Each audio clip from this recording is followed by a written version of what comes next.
that Al? Oh yeah, I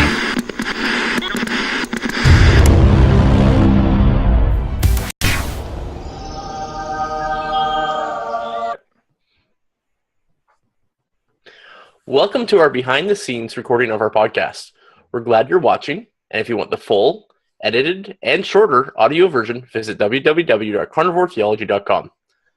Welcome to Carnivore Theology, a podcast that covers hot topics, current events, and answers your questions to help you grow from milk to meat into wise, skilled, world-changing followers of Jesus Christ. Here's Dr. Chad Graham, Pastor Al Desjardins, and me, your host, Steve Ashton. Today, we talk with Andre Schutten of ARPA, the Association for Reformed Political Action. So, Al, Andre, this coffee shop is amazing. Yeah, I love it here, man. It's so cool. Equator Coffee Roasters in Almont. We're sitting here. We invited. Well, I figured since we're here, we may as well go somewhere highfalutin. You know what I'm saying? I'm sitting with doctors and lawyers and Steve. I mean, we have to go somewhere special. And so we're sitting here, and you can smell the coffee roasting in the background. You can hear it grinding in the big machine. There are wonderful amounts of opportunity here for being blessed through the joy of coffee. And I figured that as long as we're here, we may as well find out what's going on with Andre and see if he can explain some stuff. Because I know I got you guys together because I needed you guys to see each other. I know Chad's got a lot in common now officially with Andre. As they're pursuing this legal stuff, perhaps they can get some. He can get some homework tips on how to, what he has to do, what he doesn't have to do, what he has to read, what he doesn't have to read. Right. How to cheat as legally as possible. We need Chad for a few hours a week, so if any help you can help him so that he can have that, that'd be great. Just trim off a little bit, Yeah, and Andre, you know I have a connection with a mutual friend with Al Sebring. Al Sebring, he's the man. That guy has a wonderful radio voice. Yeah. And for people who don't know who I'm talking about, Al Sebring does the intro and exit for our podcast on the final version. So he has a great voice, and I love talking to him. I'm really disappointed he's not in the choir this year in the community. So he might. Can he sing too? He can sing. He's that's a great cool. baritone bass. I didn't know that. Yeah. Well, I'm going to get my fat-free, foam-free decaf latte here and sit down and enjoy this conversation. Yeah. Chad would like a glass of water. I believe he just ordered a glass of warm water. Yeah. Well, can I read off a little bit here about Andre so that we can learn a little bit more about Andre. His official title is Director of Law and Policy and General Legal Counsel for ARPA Canada. He works right out of ARPA's Ottawa office. He researches and writes on public policy, conducts regular analysis of the impact of different government bills and court judgments, and also acts as ARPA's chief parliamentary lobbyist. He represents ARPA in various court interventions, and having made arguments before the Supreme Court of Canada 3 times and 3 provincial courts of appeal. Andre is a lawyer, and his degree is from the University of Ottawa. He's a husband, a father, and he attends Christian Reformed Church in Ottawa.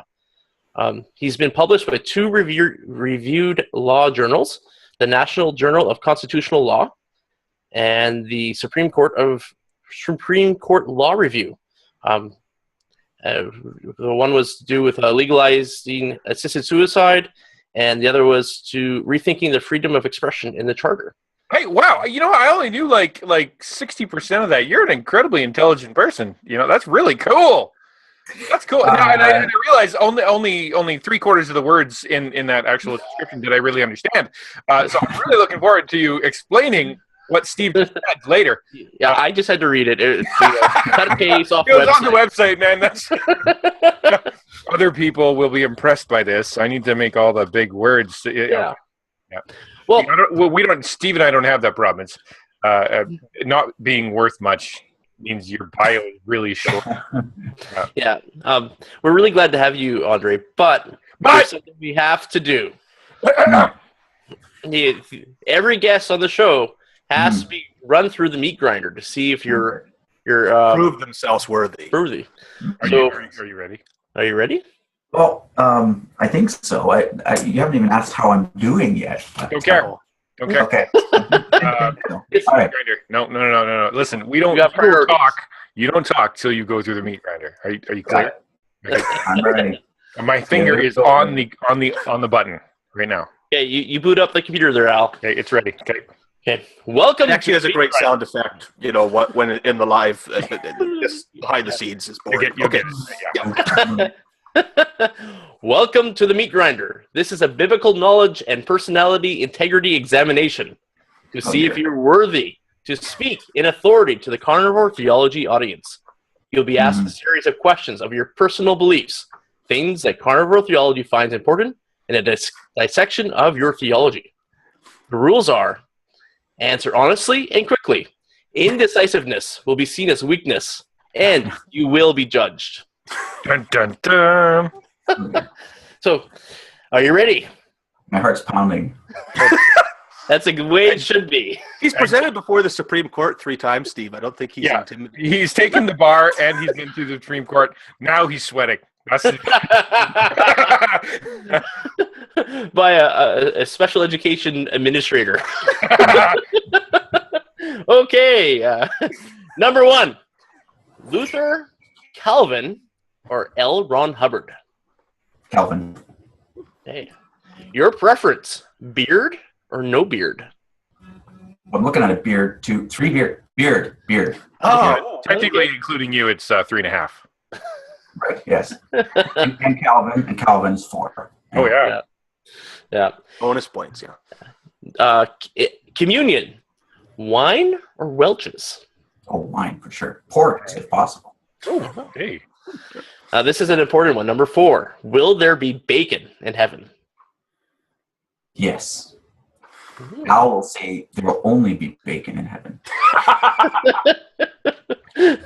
Number 5. Pick one book other than the Bible if you could only pick one. Oh. Desert Island. Okay, yeah. Pilgrim's Progress. Sorry for the... Hey. Yeah, that's one of Chad's recent rediscovered favorites. That's my all-time favorite. That's mine too. So okay. I'm the computer isn't even necessary at this point. Okay, just keep going. Keep going. Flames, Oilers, Jets, Senators, Canucks, Leafs, or Canadians? Leafs? Okay. There's indecisiveness. I will put the computer back. That's more pity though than incorrect. So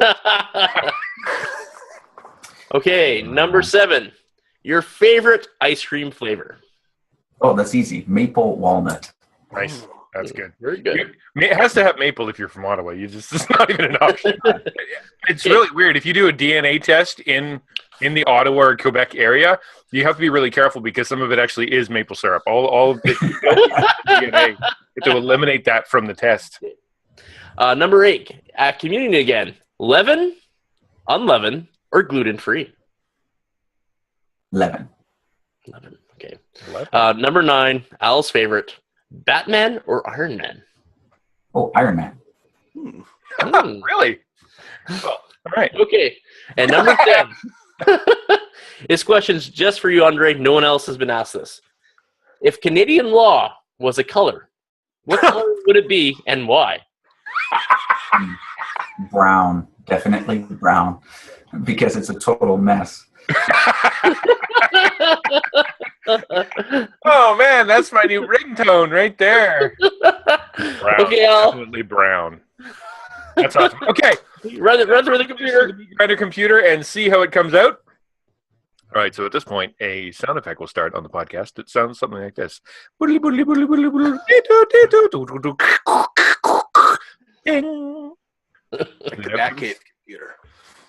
Oh my goodness, he passed. It's interesting because we got some wavelength issues in the middle here as there was some indecisiveness, but at the same time, because of his absolute love for bacon, he seems to have pushed it over the edge. So we can continue with the podcast, and we can ask the question.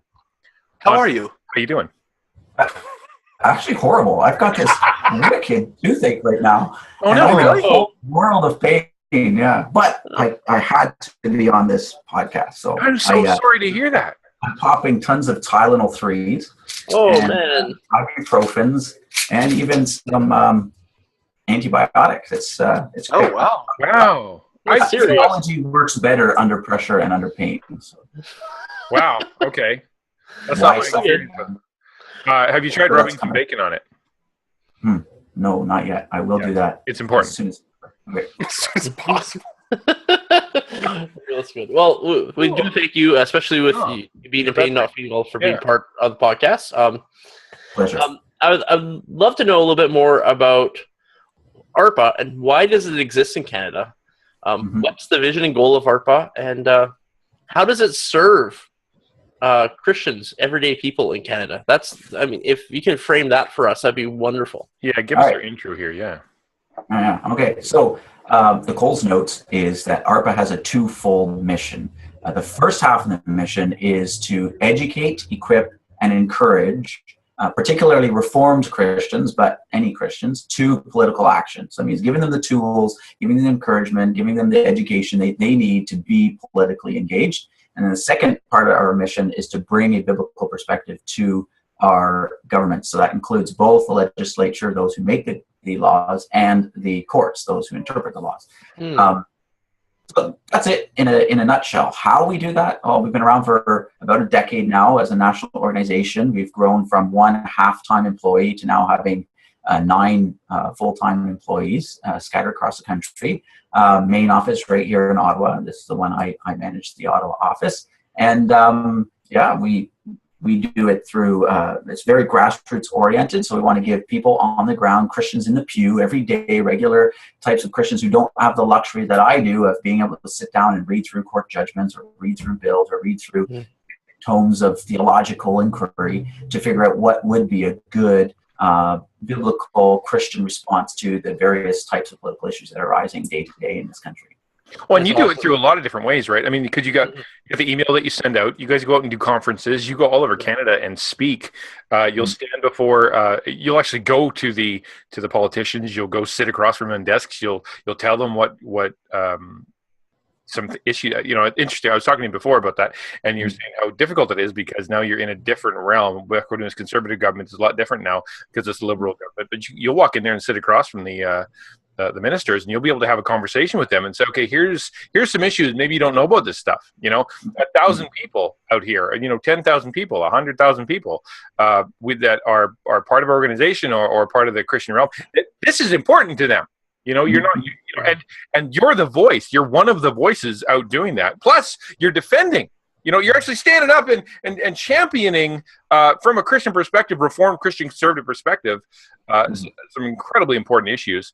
Plus, spending all that time telling us, dum-dums who don't know all this stuff, how to respond to this, where it's found in the Bible. You guys have an awesome podcast, yes, which is really excellent. I mean, all you guys who like the briefing out there, go sign up for the Lighthouse News because it's like a Canadian version of the briefing, which with all Canadian perspective and different interviews, and Andre's out there all the time. Yeah, really good. It's really good. ARPA is one of my new favorite things. Well, thanks for the endorsement. That's great. And it's amazing work. I love my job. I'm a lot of people when I'm presenting or touring or whatever, they ask me, so do you do this full time? Yeah, I can do this full time, and I love doing it. And I get to do it. I get to even be paid to do it. It's the type of work that I would do on a volunteer basis if I had to. But hey, I get to. I'll eliminate that part from the notes, just in case somebody's listening. Oh, really? Well, board of directors check. I do have a question though. And the reason that you are full time, the reason this is such a big deal, you said you have 9 employees now across Canada. It's because there's so much going on. A lot of it that people don't know about, and a lot of people that just throwing their hands up in the air. Can you give us the helicopter view of the brown that you see in the color here? Like what are the things that are happening in Canada right now? I don't know if you do top 10 or whatever that Christians really need to be concerned about. There's some stuff like if you watch CBC, you watch CTV, you watch Global, you don't hear them. You don't hear them at all. But there's some incredibly important things happening. So can you give us not just the reason that ARPA exists, but what's going on out there?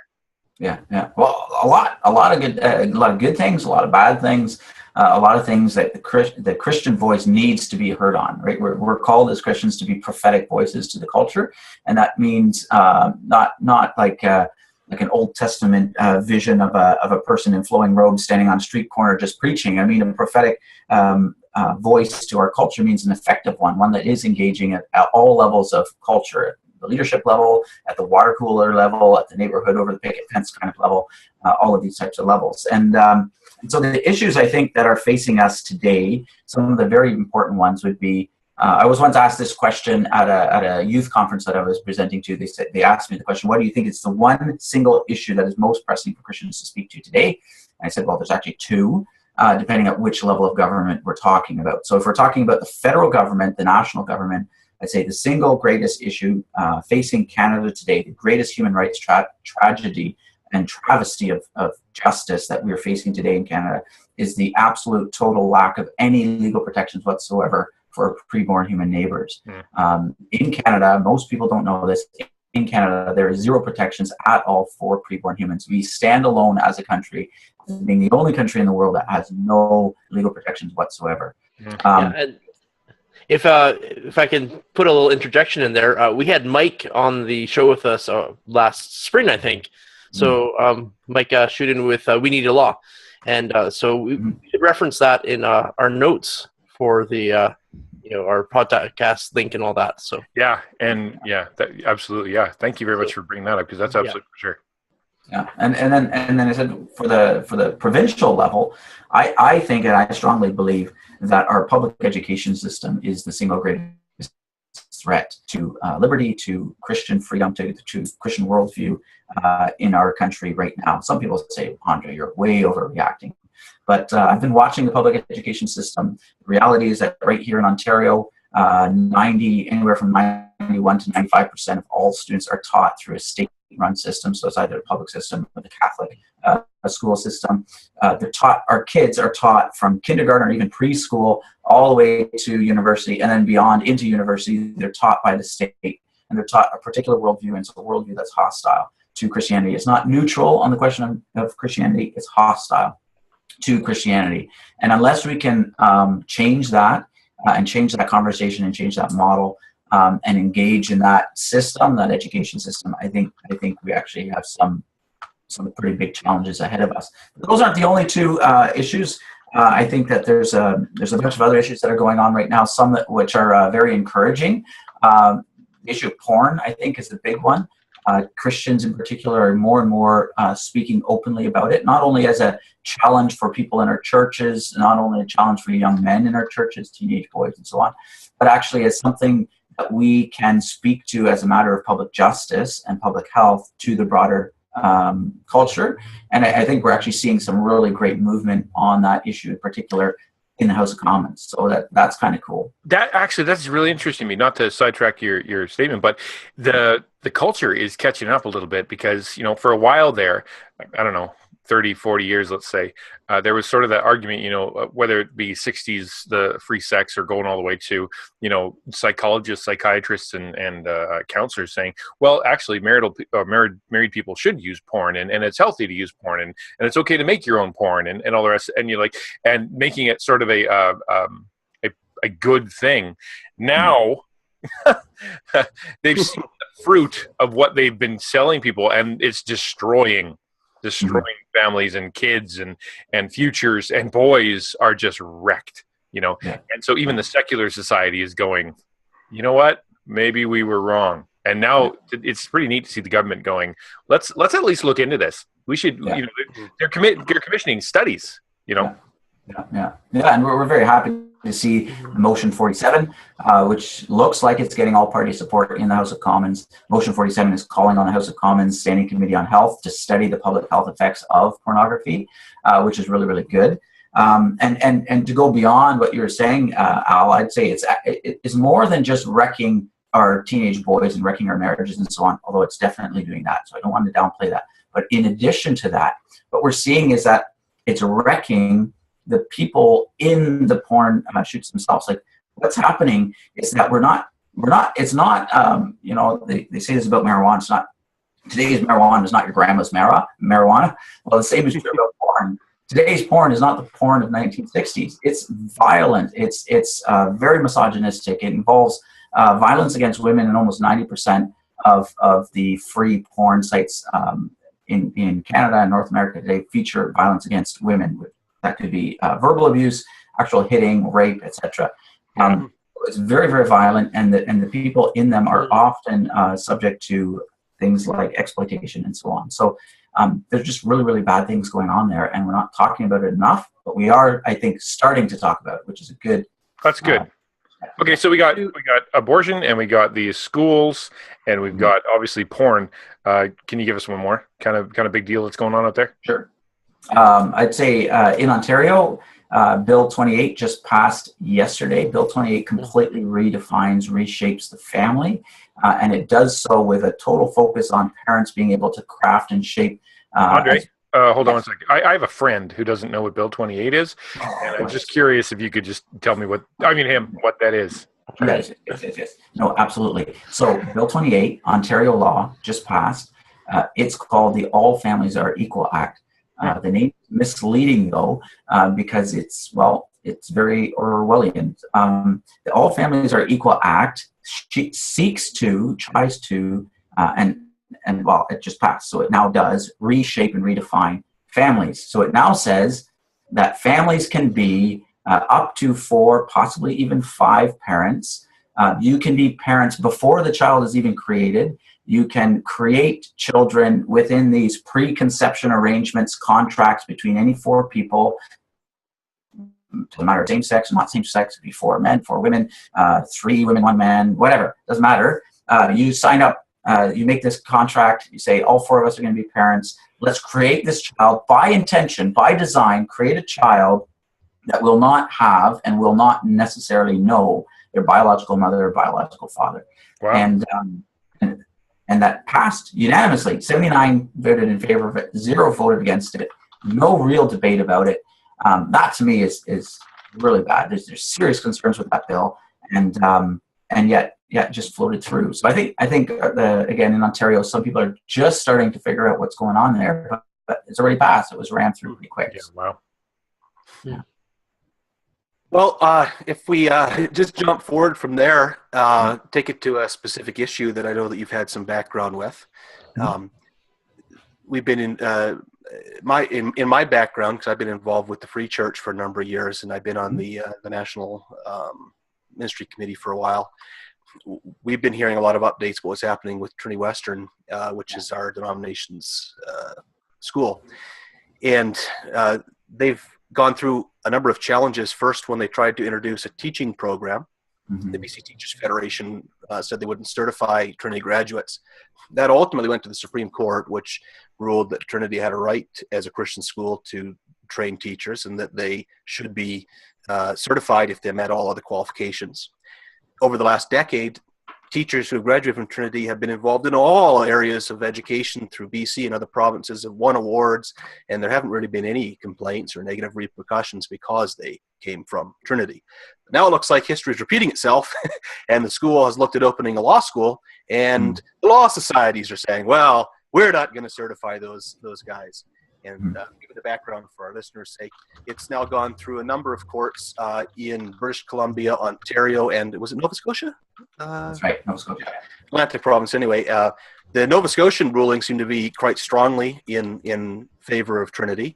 BC ultimately has appeared to have gone in very strongly in Trinity's favor, and Ontario has been fairly negative, and it looks like it may go back to the Supreme Court now, if I summarized that correctly.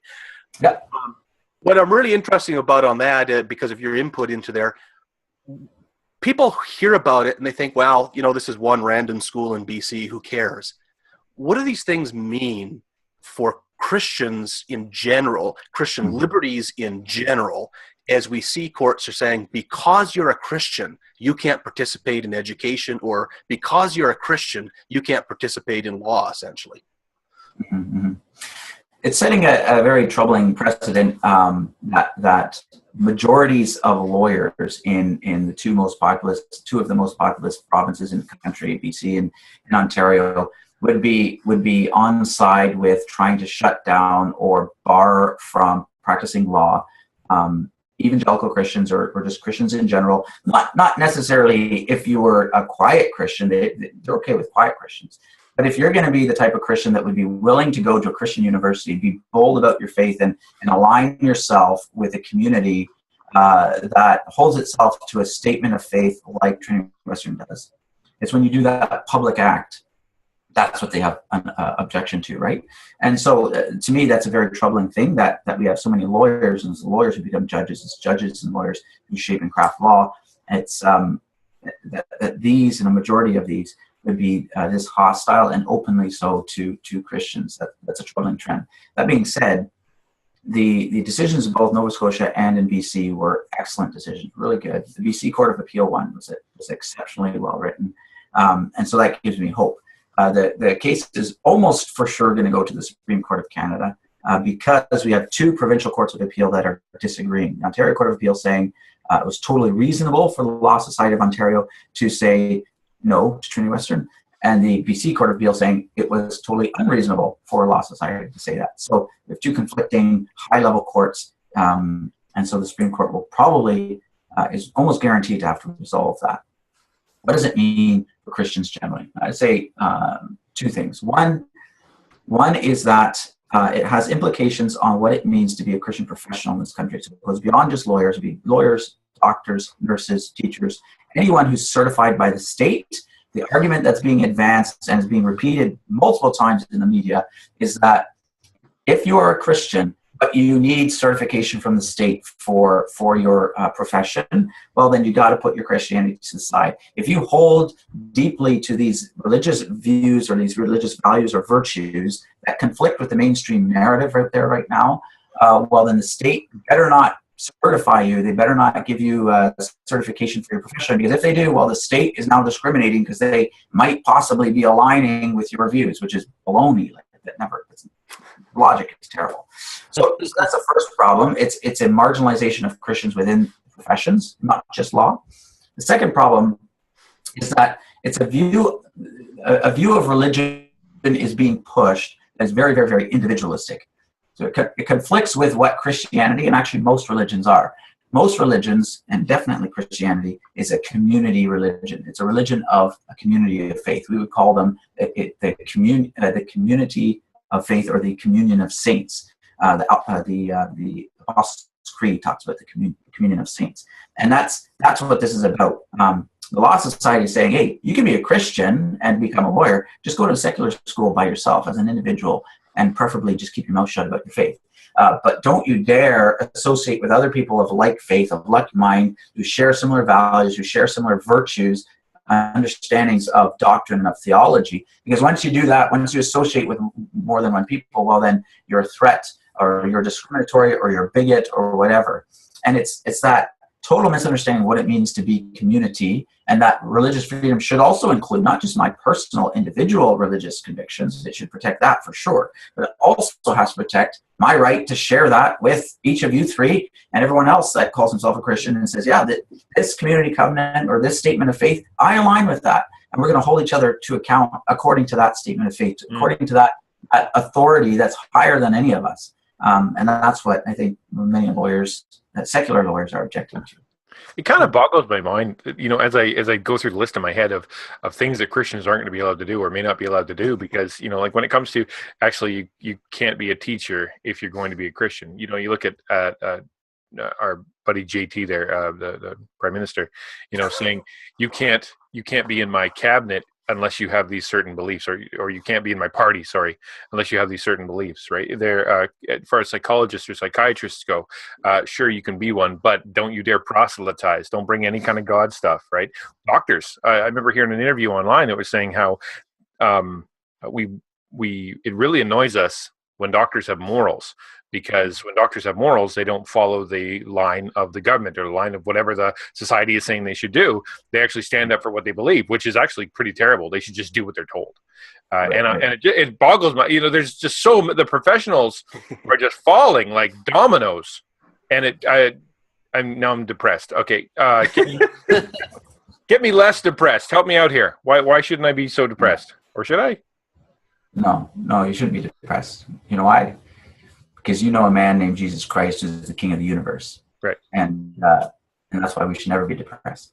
And frankly, we shouldn't be depressed because good things are happening in Canada, and Christians are becoming more engaged, and they're becoming engaged in a way that's deep and meaningful and relational. And I think that's an encouraging thing. I think Christians' engagement in the past hasn't always been ideal. There's been a few different Christian responses to the culture. One is a responsive retreat. Let's hide out, wait for the storm to pass. Maybe Jesus will come back in the meantime, and then, good to go. Retreat is not a good Christian response. Another Christian response is fortification. Let's just build as many protections and walls for ourselves, fortify ourselves, so that the attacks of the other side, are minimized as much as possible. So, for example, they might engage in this religious freedom question. Just give us enough protection so you just leave us alone for a little while. And then the third kind of approach is one of domination. We want to go out there and make everyone forced to become just like us. All three of those approaches are not ideal. The best way is to just engage the culture in a meaningful way in order to witness to them and show them the love of Christ. And actually, because of the nature of politics and the nature of the culture wars, a lot of people have a problem seeing love in political engagement. Mm. That's what I'm doing. When I'm engaging in political politics from a Christian perspective, I'm doing it because I'm trying to honor as best I can the greatest commandment to love my neighbor as myself. That's what I'm doing when I'm advocating for good public policy. When I'm trying to fight porn, I'm not trying to impose my morality on everybody else by taking away their pornography because I'm a prude. I'm doing it because I love them. I love their families. I love the girls that are being featured in those films and being brutalized by monsters. Because I love all of them, I'm going to do what Jesus said is a good sexual ethic. I'm going to advance that in public square because I love them. I don't want to see them hurt. Same thing with euthanasia and assisted suicide and preborn human rights and everything else. That's me trying to love my neighbor as myself. And I think that when all other Christians get that, they'll stop doing the retreating into the stained glass closets of our churches and so on. They'll actually get out onto the street. They'll get out at the workplace or start talking to their neighbors over the white picket fence and just start talking about these issues because they're not out of bounds for us. Our King Jesus is King of all of life. He's every square inch of our human existence is his. So that includes politics. When we pull ourselves out of the political realm, when we pull ourselves out of the public square, we're doing Christ a disservice, if I could say it that way. We're denying his lordship over that sphere, and we're not doing ourselves any favors, and we're not loving our neighbor as ourselves. So, I mean, there's three reasons why we need to engage in the public square. But Andre, if I do that, someone might not like me, or they might disagree with me, or perhaps they may even ostracize me. Mm-hmm. Yep. Best answer ever for poor Al. If you let's engage with that though, and I think many people think that and wrestle with that, and I should take it seriously. So one, we should expect that. Christ said that, before they hated you, they hated me. So we should expect that. But that being said, when we talk about free speech, it's a kind of American concept. We have freedom of expression in Canada, which is a softer, perhaps, phrase, freedom of expression. But talk about free speech. A lot of people think that if we have free speech, we've got to use free speech. That means we need to make speeches. No, that's not quite right. We should make speeches from time to time. Sermons, I guess you could say, forms of speeches. When we're talking about free speech, the best way that Christians can make use of free speech is to follow the example of Jesus by asking questions. Instead of pontificating, instead of preaching, instead of belligerent statements, if Christians just ask more questions, I think we'd be a lot further ahead. And it's actually easier to do. So I say to Christians, we need more courageous Christians engaging in the public square. How do I do that? Again, I have the luxury of, reading all those books behind me and learning and reading the nuances of new laws and court's judgments and everything else. Most other Christians don't have that luxury. Mm-hmm. That's fine. Just just ask questions. Ask questions about preborn human rights. So instead of knowing the perfect apologetic for defending the rights of a preborn child, just get your neighbor to start thinking about the fact that we have absolutely no laws and that preborn children could be born and live outside the womb, and yet for those last 20 weeks of their preborn life, we're still slaughtering them, still killing them, we're still taking their life. Isn't that a little crazy? Just ask the question. Isn't that a little crazy? Isn't it a little crazy that in Canada, you can have an abortion because your preborn child is a girl and you don't want a girl, so you can abort the girl in the name of women's rights? Isn't that a little crazy? Transgenderism, really hot topic right now, very, very politically sensitive. I want to deal with its sensitivity. Let's just ask some questions. Maybe we don't know all of the science and the psychology and everything else. Frankly, I don't know it, and I've been studying it for 8 months now. I've read 3 or 4 books on it, tons of journal articles on it, and I'm still confused about it. But we should be able to ask questions, isn't it? Are we sure this is the right way? That where a 5-year-old or 6-year-old is saying that they're the opposite gender? Are we sure it's a good idea to reinforce that right away at 5 or 6 when we know 80% of the time they hit puberty, they grow out of it? It disappears without any interference. Shouldn't we just let it play its course after puberty, see what happens?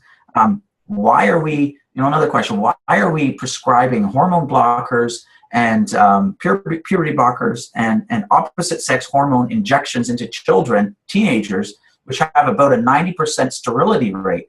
So we're taking 14, 15, 16-year-old kids, girls and guys, and we're sterilizing them through these treatments in order to affirm their gender identity. Do those teenagers know what the stakes are? Do they know that when they're 25 or 30 years old and they want to have kids, whatever gender they are, want to have kids, we've just sterilized them? Is that right? Is that good? We've got to ask those questions, right? We've got to start thinking more. And that's the problem. The other side's not thinking. They're not thinking. So if we ask the questions, they'll start thinking, and then maybe we can open doors that way to start talking about meaningful, deep stuff. Who are we? What does it mean to be made in the image of God? What does it mean to love your neighbor as yourself? I think that's an excellent approach, and I really appreciate the take that you have on that. And I think that maybe just relates to this. We recently heard Theresa May, Prime Minister in Great Britain, saying that Christians should feel comfortable talking about their faith at work and in other places. They should be proud of it, and that religious freedoms are, in the British tradition, very heavily protected. We flow in that same tradition, but we've been hearing today in most of these things that you just brought up as the questions you asked, conflicts of rights issues in Canada. We are, practically speaking, living in a multicultural society with competing moralities and competing rights. So we have the campaign for women's rights, for transgender rights, and for so on. And then we say, but we also have these religious rights. Where do you see, as Christians are being engaged, as we're speaking about here, are we losing in that battle of conflicts? Do we still have strong rights like Theresa May suggested? Should we feel comfortable and confident speaking? Good question. Yeah. Thanks. It is a good question. Just this morning, the Supreme Court of Canada, this very morning, was having a hearing on Aboriginal rights, and for the first time ever, dealing with the question of whether or not an Aboriginal right to protect a hillside or a mountainside, because that is where the grizzly bear spirit exists and lives and flourishes, whether or not that engages religious freedom. So the religious freedom question is still alive, very much so, in the Supreme Court and in our legal jurisprudence. And the courts continue to wrestle with the question. Do I think that there's enough of a robust protection for religious freedom? I think it's there in the letter of the judgments and so on. I think it could be stronger, but there's actually quite a bit there. The courts are really quick to say, religious freedom is not an absolute right. It does have to be balanced against other objectives of the state. The state needs to be neutral as it relates to religion and so on. But there is, at least now, as the law stands now, there is protection for religious freedom, and we need to exercise it. If we don't exercise it, we will lose it. And we see that, particularly in the legal field, where we've got lots of lawyers who think that Christians really should be martyrized, that freedom of religion is a second-rate right. I'll give you an example. Talking with lawyers, again, they should know this. This is the law. They should know this. They say, well, on the one hand, you have human rights, and on the other hand, you have religious freedom. Mm-hmm. No, you're wrong. Religious freedom is a human right. You have human rights, and one of those human rights is religious freedom. Okay. And and a lot of people try to pit the two against each other here. We even call it a fundamental freedom in our constitutional tradition. Exactly. Fundamental freedom is fundamental for a free democracy. Freedom of religion, freedom of expression, freedom of assembly and association. And those ones are often the ones that are under attack by state governments and state actors. It's interesting when you go that way. Sorry, I should probably shut up. But this, when you go in that direction, and I've heard that several times myself, I would contend you're actually eliminating the concept of rights at all, because if the majority view of human rights today trumps any other concept of rights, then you have nothing different than mass hysteria creating whatever it's going to be. You don't have rights, you don't have protections, and the minorities will not be protected, whether they're Christian, Aboriginal, or what have you. Yeah, I think that's really a dangerous direction to go. No, absolutely. And again, this is the wonder of the Christian faith and Christian worldview, is that human rights actually find a consistent and deep moral foundation in the Christian worldview that you don't find in most other worldviews. Paganism, certainly not. Secular humanism, not. Christian worldview founds or bases universal human rights in the image of God, the doctrine of the image of God, that every single human being, regardless of their race, regardless of their sex, regardless of their religion, their age, etc., doesn't matter. It doesn't matter what their socioeconomic status is, etc. They are all made in the image of God, therefore all equally deserve protection of their life and protection of certain fundamental freedoms that God gives to them and that God calls the state to protect. Awesome. That's a solid foundation on which we can build, and it's a message that we as Christians got to get out to the culture again. That our culture has to understand that Christians are not opposed to human rights. It's on Christianity. It's on the Judeo-Christian worldview on which we build human rights. Universal Declaration of Human Rights, Magna Carta, the Charter of Rights and Freedoms. All of these documents find their history or origin in a Judeo-Christian worldview. Yeah. Hunter, you're the man. Yeah. You're the man. I can listen to you all day, like between the passion and the knowledge. I mean, I usually have one or the other of those, but usually not at the same time. That's cool. Yeah. Well, unfortunately, we're running out of time. So if those are all your submissions, Council, Steve's going to close us out. Very quick question. If someone wants to find out more about ARPA, what you're doing, how to get involved, how to become politically active as a Christian, where do you send them? Well, easiest first step would be arpacanada.ca. Check that out, browse it out. We just launched a new website this past summer, so I hope it's way more easy to follow and so on. Definitely check out our easy mail tool, easy.arpacanada.ca. You can easily customize letters to your MP or your MLA. Very, very simple. I'd say start there. We're also on Facebook, Twitter, and Instagram. Yeah, I've used your easy mail program. My MP knows me by name now, so I don't think he's too happy with me, but that's okay. So. Anyways, thank you so much, Andre. It's such a pleasure to have you on. We've been trying to organize this for a while. We're so excited. I recommend that we, as Christians, we pray for Andre and ARPA and what they're doing for us. They're on the front lines when it comes to the political side of the Christian battle here in Canada, and we need to be supporting them and praying for them. They may be wearing nice suits, but to them, to the government, they look like John the Baptist. Well, this has been Carnivore Theology with Chad, Al, and Steve. Thank you for listening today as we talked to Andre from ARPA. To find out more about Carnivore Theology, get some of our custom merchandise, download a bulletin inserts or posters, or send us ideas about topics or questions you want us to cover, visit www.carnivoretheology.com. For even more Carnivore Theology content, check out our CT Short series on our YouTube channel. If you like what we're doing, please share with your church and friends. Like us on Facebook, rate, and subscribe to us on iTunes. If you're going to give us 5 stars. If you're not, don't worry about rating. And as always, connect to your local biblical church and keep your eyes on the cross. Bye-bye. Yeah. Bye. Hey, thanks for watching our Carnivore Theology recording of our podcast. Check out down below. See the subscribe button? Click on that if you haven't done it before. We would love if you clicked like, commented on the video. That'd be awesome. Also, over here, check out our Facebook page, our Twitter page, and also, if you want to ask us a question, we love it when people use the SpeakPipe page, so leave us an audio question. Thank you again for watching, and keep your eyes on the cross.